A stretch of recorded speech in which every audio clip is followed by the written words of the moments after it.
Hello, first graders. This is Miss Katie, and I am excited to teach you a math lesson today. Today, the focus of our lesson is going to be how can I use strategies I know to help me add big numbers. So we have spent a lot of the year focusing on some adding strategies and subtracting strategies, and there are a couple that you're very familiar with, and we've mostly used those to add and subtract one-digit numbers. But now we're starting to add and subtract bigger numbers, numbers with 2 digits. So today we're going to think about some of the strategies we already know how to use and think about how we can apply them to some new equations. So the two strategies we're really focusing on today are counting on and using 10. So we're going to be thinking about how 10 could help us and how we can count on to solve these problems. For all the problems, you could use either strategy. But for some problems, counting on is a little bit more efficient and a little bit easier to use. And for some equations, making a 10 or using the 10 may be a little more efficient. So we're going to talk about that as well. So our first problem that we're looking at is 13 plus 4. Now you can see we have a 2-digit number plus a 1-digit number. And we're going to talk about those two different strategies we could use to add those together. So the first one we're going to try out is counting on. And I want you to talk to your family member if there is one available. If you have a grown-up with you or you have a sibling, then maybe talk to them and tell them how you could use counting on to solve 13 plus 4. And then we're going to take a look at these blocks. So right here, I have set up some of our Unifix cubes to show the number 13. I put 10 of them together to make a 10 stick. And then I put 3 of them right here in this 10 frame. That makes them really easy to count. So I can quickly see that this is my number 13. And now I'm going to get 4 more cubes because we're doing 13 plus 4. And so we're going to try counting on as a way to solve this problem. All right, so here we go. I already know this is 13, and then I'm just going to count up. 13, 14, 15, 16, 17. I got 17. So that was one way. Pretty easy, I think. All right, we're going to talk about the other way. How can I use 10 to help me? That seems a little trickier. Is there a 10 already in this problem? Let's take a look. Ah, I see one. I know that 13 is actually made of a 10 and a 3, just like I showed down here, right? So I'm going to turn my 13 into a number bond. And I'm actually going to use some hide 0 cards to help me here. So I know that when I have the number 13, it's really just 10 and 3. So I'm going to turn that into a number bond, kind of like that. And now I can see that my 13 is a 10 and a 3. And I want to add 4. So what I'm actually going to do is just go ahead and add this 3 and 4 together. And I'm going to do that right down here by putting these 4 into my 10 frame. So what is 3 plus 4, friends? What did that make? Ah, yes, it made a 7. And now I can see that I have 10 and I have 7. And my total is 17. So both ways I got the same answer when I split up my 13 into a 10 and a 3. And then I put my 1s together. And then I put my 7 with my 10. I got 17. And when I started with 13 and counted on 14, 15, 16, 17, I also got 17. So they both gave me the same answer, even though they're different strategies. All right, so we're going to try another one. In that case, I think both strategies were pretty easy to use. Maybe counting on was a little faster. Quite often I find that if the number that I'm adding is less than 5, then counting on is a pretty quick way to solve it. But if it's greater than 5, then I might want to think about using a different strategy. So now we're going to try one that has a number that's bigger than 5. We're going to do 13 plus 7. Okay? And I want you to think about how you could use counting on and how maybe we could use a 10 to help us solve that. So first thing, let's get 7 cubes down here. Here's 7. Okay? And let's try that counting on together. Hopefully you'll count with me at home. I already know I have 13 here, so let's say that. 13. And then let's count the new ones. 14, 15, 16, 17, 18, 19, 20. I got 20 that time. All right, let's see what happens when I use the 10 to help me. So up here, same number, 13. So I already know that I can split it up into 2 parts, a 10 and a 3. And now I want to put that 3 together with my 7. What happens when I add 3 to 7? Does anybody know what that makes? Tell your sibling or your grown-up if you know. All right, let's look down here with our cubes and see. So I'm going to put these cubes into my 10 frame. Oh my goodness. What happened when I put them together? You're right, they made 10. I made a whole new 10. So 3 plus 7 equals 10.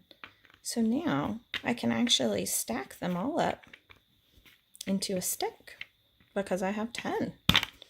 So instead of having ones like this, I can make them actually be like a 10 stick. Pretty exciting. And now, instead of 1 10, I have 2 10s. And 2 10s is the same as, right, 20. 10, 20. Both ways got me to the right answer. You can decide which one was easier for you. 13 plus 7 equals 20. All right, so we composed a brand new 10 because we had enough ones to make a 10. And so we went from 1 10 to 2 10s, and we didn't have any more ones left over. So just 2 10s, 20. All right, we're going to try a new problem altogether. So this time, we're going to try, let's see, we're going to do 19 plus 3. 19 plus 3. This one's going to be kind of interesting, I think. So I hope you're already kind of thinking about how you might add 19 plus 3. If you already have an idea, you could pause this video. You could talk to your grown-up or your sibling. Tell them what you think you could do or what you think the most efficient way to add those 2 numbers might be. Okay. You ready? Hopefully you have your ideas. Let's take a look at my cubes. All right. I went ahead and made 19 cubes. You see my 10. And then I have 9 right here. I noticed something about those 9. I just need 1 more cube to fill up my whole 10 frame and make another 10. That's kind of exciting. And now I'm going to add 3 cubes. So let's try counting on first. I think that's our most familiar strategy. And my number is less than 5. So counting on should be a pretty quick way. Let's try. 19, 20, 21, 22.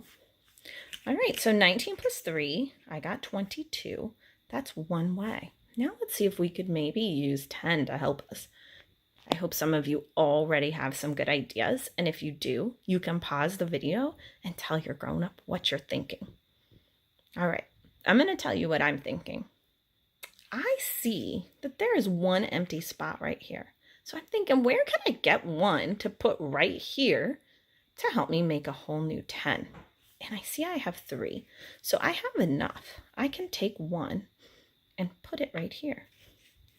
So I split my 3 up into 2 parts, didn't I? A 1 and then 2 over here. I'm going to make that clear on my equation. I'm going to show that with a little number bond like this. I took 1, right here, and I put it with my 9, and then I have 2 more. So I'm going to put a 2 over here. 1 plus 2 equals 3. So I still have 3 cubes. I just split them up, right? And I took 1 and I put it with my 9, right? I set it over here with my 9. Why did I do that again? Oh, I know, because 9 and 1 make 10. So now that I put my 1 over here, you're right, I can stack them all up. It's very exciting. And I can make a whole new 10 stick. How many 10s am I going to have now? So I already have 1. And I'm making another one. And I hope you already are thinking, how many 10s will I have? You're right. 2. 2 10s. 10, 20. And 2 1s. I have 2 more left over, remember, because I have this 2 left from the 3. So 2 10s and 2 1s, and that's going to make, 22. So both ways we got to the same number, right? 19 plus 3 equals 22. It's just 2 different ways and 2 different ways of showing it. This way up here shows the number bond way. And down here, I was showing you what I was doing with cubes. So now I'm going to show you a few practice problems that I want you to try to solve at home. Your grown-up could maybe help you. I want you to remember that if you're trying to use the make 10 or the using 10 strategy, you have to really think, how can I use these numbers that I have here to make 10? Okay, so your first problem that I want you to try to solve is this one. 17 plus 2. And I want you to think, is it going to be easier to use counting on, or do I want to use a number bond and pull out a 10 or think of a way to make a 10 to add those numbers together?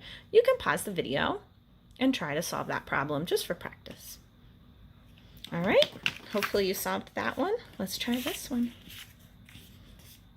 15 plus 8. 8 is kind of a big number to count on. You can do it, but it's easy to get confused or mixed up when you're trying to count on 8. You might think about what you could put with the 5 to make a 10, and if you could split your 8 up to take something from that and put it with the 5. Okay, you can pause and try that one. And last one, getting to big numbers here, 33 plus 7. Think about that one. All right, pause it and give it a try. All right, friends, I hope that you enjoyed that lesson today, and I hope that you learned something, and hopefully you were able to think about some strategies that you already know and how that can help you add even bigger numbers. Parents, as you are practicing this at home with your child, you can use any objects that you have around the house to help model 10s and 1s, counting on, making a 10. I know you probably don't have Unifix cubes and 10 frames lying around at home. That's okay. You could use popsicle sticks and pennies. You could use a box of crayons and put 10 crayons in it, and then use single crayons. You can use scraps of paper and write 10 on one of them and 1 on the other one. Whatever works for you at home. Be creative, think outside the box, and good luck. The practice problems are attached on the assignment sheet, so I look forward to seeing all your hard work.